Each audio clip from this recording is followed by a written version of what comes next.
Сендерге бүгінгі сабақта сәттілік тілей отырып, білімдеріңді тереңірек көрсетіп, және де әрі қарай шыңдауға тілектеспін. Рахмет. Нұрмахан, сабақта белсенді қатыс. Рахмет. Тахмина, бүгін сабақта белсенді бол. Көбейтуге сезінемін. Рахмет. Жаным, сен таңбалары әртүрлі сандарды көбейту үшін модульдерін бірінші көбейтіп алып, одан соң мәнінің алдына минус таңбасын қою екендігін ұмытпа. Және де осы сабақта алғыр бол. Нұржігіт, минус көбейту плюс тең болады, минус екенін ұмытпа. Рахмет. Әсем, бүгінгі сабаққа жақсылап ат салды. Бүгін сен екі теріс санды көбейту үшін осы сандардың модульдерін көбейту керек екенін ұмытпа.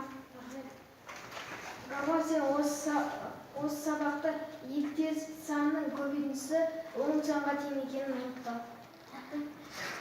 Минус көбейту минус болады, тең болады, плюс боладың ұмытпа. Нұрбек, сен бүгінгі сабақта көбейтіштердің орындарын ауыстырғанмен көбейтуінің мәні өзгермей кеткенін ұмытпа. Рахмет. Карима, бүгінгі сабақта саған сәттілік тілеймін. Рахмет. Бүгінгі сабақта қадам қалмауға тілектеспін. Рахмет. Айзея, сен бүгінгі сабақта екі теріс санның қосындысы теріс сан екенін ұмытпа. Дидар, бүгін сен бүгінгі сабақта жүйрік және белсенді бол. Жанай, сен бүгінгі сабақта көбейтіштердің орындары ауысқанымен көбейтудің мәні өзгермейтінін ұмытпа. Ал жарайсыңдар балалар, осы айтылған тілектер сендерге сәттілік тілесін, және де осы ережелерді анықтамаларды пайдалануына тілектесі. Үй жұмысына 483-ші 483 б және де 488. Жұптық тексеру бойынша тексереміз, балалар, бір-біріміздің дәптерімізден алмасамыз. Так, жауаптар берілген көп тұрсына ма? 2, 4, 6, 8. Тексереміз, белгілейміз. Дұрыс болса, дұрыс белгісін қоямыз, дұрыс емес болса, теріс белгісін қоямыз. Және де түсініктемелер жазып қойыңдар балалар. Ал енді бағалап шығайықшы, болыңдар ма? Карима бағалайды. Мен Дидарды разымен бағалаймын, себебі оның дәптері таза және де есепті толық жазған және дұрыс. Жарайсың, Дидар. Дидарға жасамайды керек, Мен ұстарды жасып түскен бағалаймын, себебі оның дәптері ұқыпты жазған және есептерден қателеспеген. Жарайсың, Нұрсұлтан. Нұрмахан? Жасымай бағалаймын. Мен оның дәптері таза және үй тапсырмасын ұқыпты орындаған. Бүгін Нұржігіт үй тапсырмасын толық жазған және де дәптері тапсырған. Нұрсұлтан? Жаңызыңды өте жақсы деген бағаны бағалаймын. Жарайсыңдар балалар. Үй тапсырмасын орындамағандарың бар ма арасында? Жарайсыңдар балалар. Ал енді миға шабуыл әдісі бойынша балалар ширату жаттығулары. Бізде мынадай тапсырмалар беріледі. Және де сұраққа жауап беру керек. Бірінші, таңбалары әртүрлі сандарды қалай көбейтеміз балалар? Кім айтады? Тахмина. Таңбалары әртүрлі екі санды көбейту үшін алдымен модульдерін көбейтіп алып, оның мәнінің алдына минус таңбасын қоямыз. Таңбалары сандардың бірінші модульдерін көбейтіп алып, ал көбейтіндінің мәніне плюс таңбасын қоямыз. Дұрыс, жарайсың. Ал енді балалар, көбейткіштердің біреуі нөлге тең болса, көбейтіндінің мәні қанша болады? 0 болады, балалар. Жарайсыңдар. Ал енді бізге ауызша тапсырмалар берілген екен. Ретімен орындап шығайық. Бірінші, Жанел. Минус 0,6. Минус 0,6. Толық оқиық, қанша берген? Дидар? Екіншісі минус 4 көбейтілген 0,05 тең шығады минус 2. Жарайсың, Тахмина. Үшіншісі, 1,2 көбейтілген минус 100 болады 120. Минус 120. Азиза? Төртіншісі, минус 0,18 болады. Дұрыс па балалар? Жоқ. Әбде дұрыс Жауһар? Нөл бүтін кейін Нөлден қанша болады? 18. 0,18. Өйткені екі теріс санның көбейтіндісі 10 санға тең. Келесі Нұрмұхан. Минус көбейту минус 8-ден 83 тең 0. Жоқ, 0 көбейту. 0 көбейту минус 8-ден 3 тең Тең 0. Дұрыс айтады. Кез келген санды 0-ге көбейтсек, 0-дің өзі шығады. Отырамыз. Келесі. Жаңсын. Минус 8-ден 1 көбейтілген 7-ден 4 тең болады. 4-пен 2-ні қысқартамыз, сонда 2, сонда 7-ден 2 шығады. Ары қарай. Жанел. минус 1 көбейту 5-тен 2 тең болады. Минус 5-тен 2. Біреу қалып кетті. Мынаны жасаған жоқпыз, иә? жоқ. Айтты 7-ден ма? 3-ті. Қанша шығады? 7-ден 7-ден 2. Дұрыс жарайсыңдар балалар. Так, енді балалар ребусты шешіп, бүгінгі тақырыпты анықтайық. Тез ойланамыз балалар.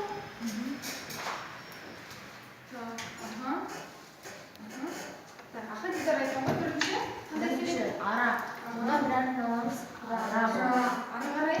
Циркуль. Одан бес әріп аламыз. Ц. Алдыңғы қанша әріптің байланамыз? 2. Раци, ары қарай. 10. Қалам заттар. Қаламнан. Біреуін алып тастаймыз. Рацио. Рационал. Стандарт. Мына жерде ыдыс. Бір әріптің алдындағы бірінші әріп. Және рационал сандарды. Ары қарай.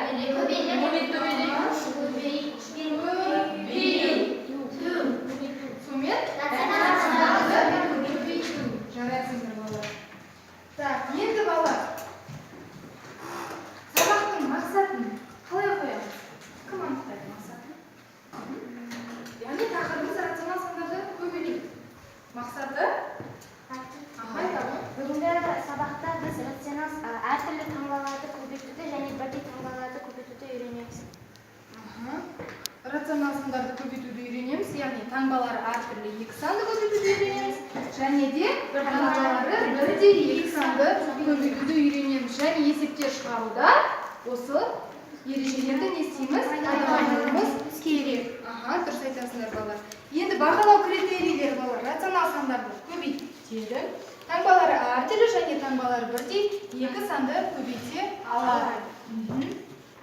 Так, біз мәңгілік ел жалпы ұлттық идеясының 5-ші құндылығы зайырлы мемлекет және жоғары руханият құндылығын алып отырмыз сабақта, өйткені тапсырмаларымыз осыған байланысты болады. Алдыңғы біз қандай білім? Қандай Жай бөлшектерді. Жай бөлшектерді көбейте аламыз. Дұрыс айтады. Модуль бөлшектерді көбейте аламыз. Рационал сандарды білеміз және модуль таба аламыз. Жарайсыңдар балалар. Так, енді келесі бізде балық аулау әдісі.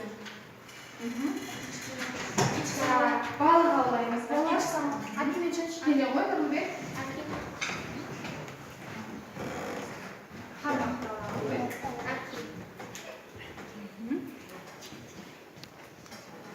Бірден алтын балықты алдым ау деймін. Алтын балыққа саған үлкен смайлик қоямыз. Бұл жеңілдік. Отыра ғой. Келесі. Ешқандай тапсырма орындамайды. Бірақ бір смайлик алды. Карима келе ғой. Так, Нұрбек. Қармақ мәні тұрып ала ғой.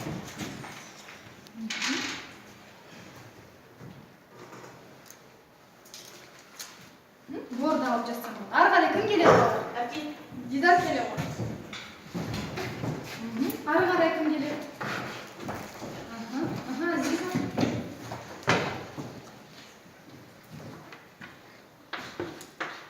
Ауызша болса бірден есептеуге де болады, иә? Тең болады.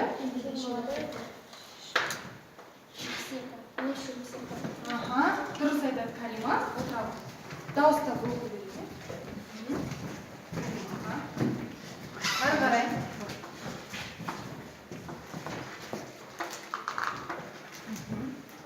мына жағына жаза бер.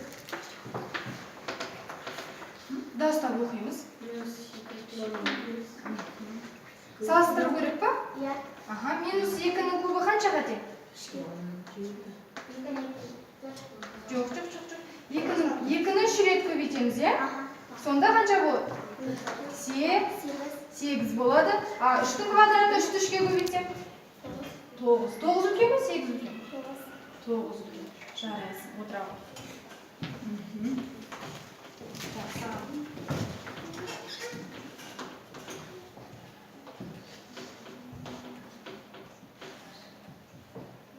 Так, Азиза.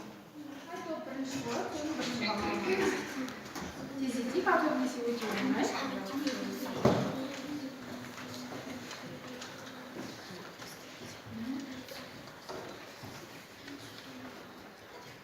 Бір парақ аламыз да ойлаймыз. Сосын жауабын бір-бірімізбен алмасайық, е? Тез. Ауаның температурасы 1 градусқа өзгергенде термометрдің сұйықтық бағаны 2 миллиметрге өзгереді. Егер ауаның температурасы -4, -5, -10, -8 градусты көрсетсе, термометрдегі сұйықтың бағаны 0 градустағы деңгейден қалай өзгереді?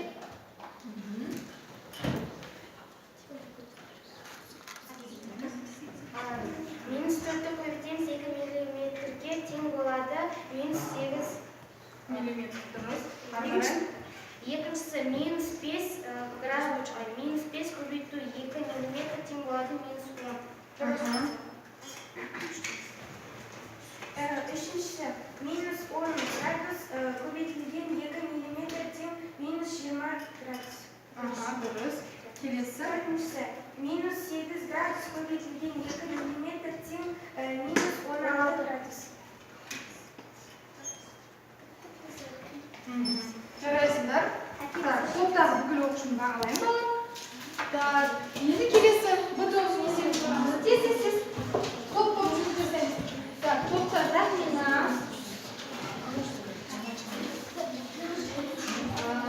Нұрмахан.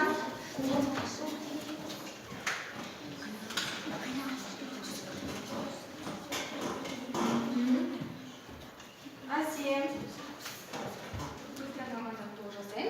Бірінші бізде көзімізді оңға және солға қарауымыз керек, е? Бастаймыз. 3 реттен, е? 1, 2, 3. Жарайды. Келесі жоғары және төмен. Қараймыз. 1, 2, 3. Келесі көзімізді оңға айландырамыз бірінші. Айландырамыз. Енді солға айландырамыз. Келесі бала көзімізді ашып жұмамыз. Қатты қысып тұрамыз, ашамыз. Қатты қысамыз, ашамыз. Енді келесі бала төмен сол жаққа қараймыз және оң жаққа қараймыз. Келесі қолымызды алып келеміз. Біз енді есеп шығардық, сайтқа қарадық, көзіміз әдем шаршады, е балалар? Осы жаттығу біздің көзіміздің көруін, жақсы демалуына әсер етеді. Біз есептерді шығардық. Өз ретімен орналастырыңдар ма? Қандай сөз шықты? Рухани. Жарайсыңдар. Так, дұрыс па? Р дегенсек, -4, -6, X-та -3, А-да -1, М-да 1, Енді келесі тапсырманы орындаймыз. Бізде тағы бір өз ретімен орналастырамыз. Тағы бір кем ретімен шығады. Кем ретімен, осы жерде. Так, бірінші кім шығады? Тахмина, Нұргүбек. Келесі тағы да. Біріншісі Тахмина, екіншісі Нұргүбек. Әке жұмысы. Басынан бастап. Оғаш.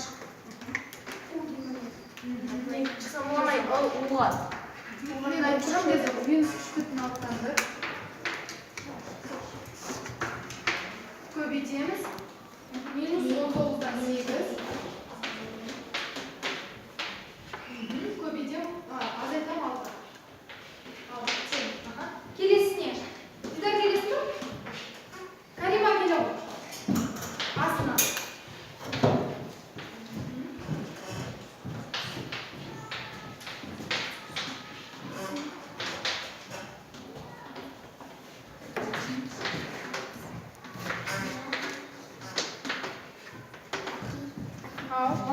18 ol. Жасасын ішіне.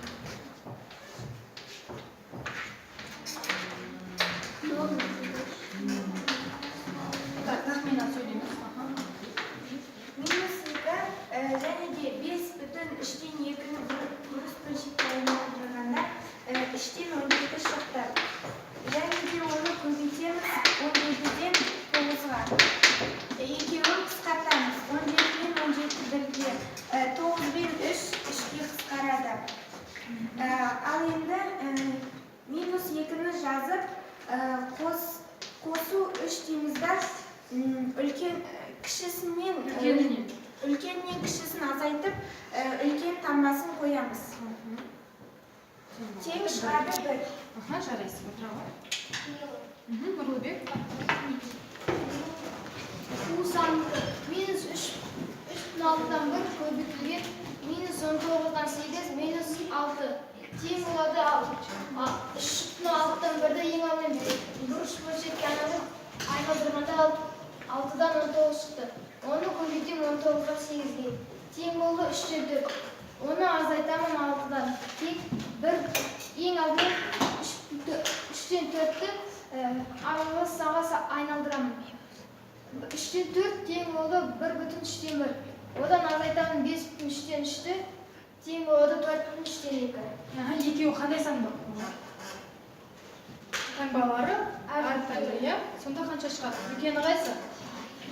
Минус. Дұрыс. Келесі. Минус 6 көбейту жақшашында минус 9-дан 4 көбейту 2-ден 1. 6 мен 9 қысқарып кетеді.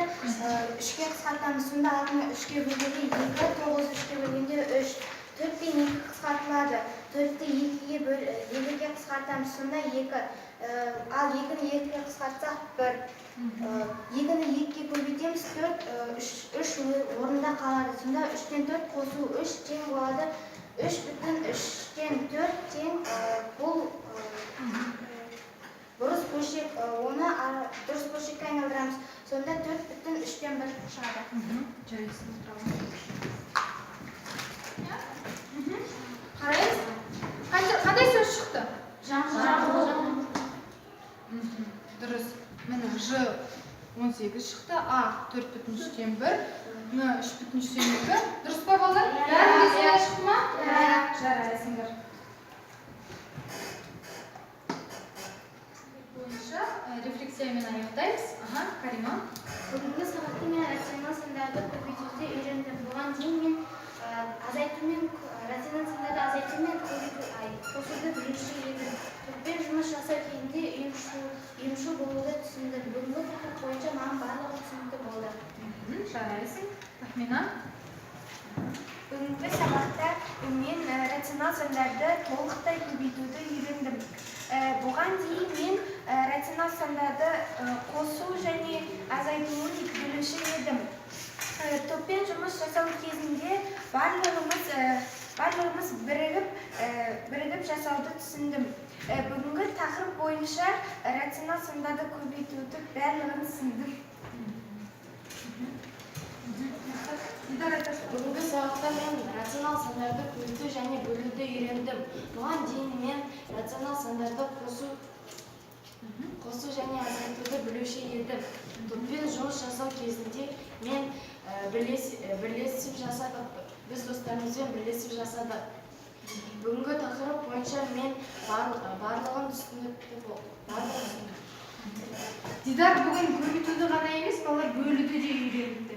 Өйткені бөлуде де дәл солай көбейту сияқты екі теріс санды бөлген жағдайда оң сан шығады, теріс санды оң санға бөлген жағдайда теріс сан шығады екен. Жарайсың. Дидар, Нұрлыбек. Бүгінгі сабақта мен рационал сандарды көбейтуді толық үйрендім. Бұған дейін мен рационал сандарды қосу және азайтуды білуші едім. Топпен жұмыс жасау кезінде бірлестік керек екенін түсіндім. Бүгін тақырып бойынша мен барлығы түсінікті болды.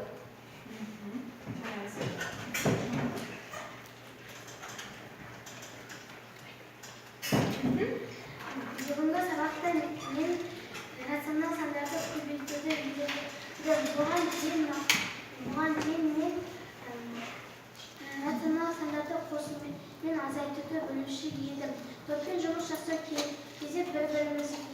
ұйымшылдықты жүргізуге құрмет көрсетуді үйрендім. Бүгінгі тапсырма бойынша маған бәрі түсінікті болды. Маған әлі бұл сабақтармен жұмыс істеу керек. Әлі де өз-өзіменен жұмыс жасау керек, белсенді болу керек, Жалпы мен саған белсенді бол деп айтар едім осы сабақта. Азиза белсенді болу керек еді, Жансерік есеп шығарып, жауап беріп, есеп шығарып отырсың өзің, бірақ та қол көтеріп, жауап беріп отыру керек. Ары қарай өзіңді, біліміңді есту керек, балалар, шыңдау керек, алғыр болу керек, ойшыл болу керек, балалар. Мен бүгінгі сабақта Нұрлыбекке мынадай жұлдызшамен бағалаймын Нұрлыбекті. Өте жақсы деп. Жаңысынды мынадай жұлдызшамен бағалаймын. Осындай алғыр болыңдар, алда математик болыңдар, әрқашанда өздерің жетістіктеріменен ата-аналарыңды, ұстаздарыңды қуантып жүре беріңдер. Ал енді балалар бүгінгі сабақты өздерің бағдарлама әдісіменен және басқарма әдісін бірге қоса отырып қалай бағалар едіңдер? 1, 2, 3. Жарайсыңдар. Так, Нұрмахан, сары түс көріп тұрмын. Өзіңді бағалап өтесің бе? Саған не істеу керек еді? Есепті көп шығару керек. Нұрбек, Маған да есепті көп шығару керек еді. яғни белсенді